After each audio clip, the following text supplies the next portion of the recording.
Dahil sa tagumpay na tinatamasa ngayon ng tambalang Catherine Bernardo at Alden Richards, marami ang nagre-request na bigyan ng teleserye ang Kat din. Kung magpapatuloy ang pagtabo sa takilya ng reunion movie nilang Hello Love Again, siguradong mababawi nila ang box office king and queen title mula sa mag-asawang Marian Rivera at Dingdong Dantes para sa Rewind.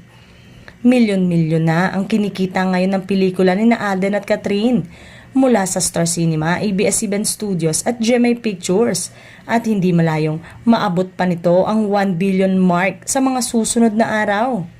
Kaya naman, panawagan ng fans sina Alden at Kat. Ito na ang tamang panahon para pagsamahin ng ABS-CBN at GMA7 ang dalawang superstar ng kanilang henerasyon sa isang bonggang-bonggang teleserye. Kung kering-kering magbayad ng kanilang fans sa sinehan para lang mapanood sila together, siguradong mas all out ang gagawin nilang pagsuporta kapag nagka-project na sila sa TV. Ayon kina Alden at Catherine, payag naman sila na muling magsama sa isang acting project pero may mga consideration na sila kapag nangyari ito.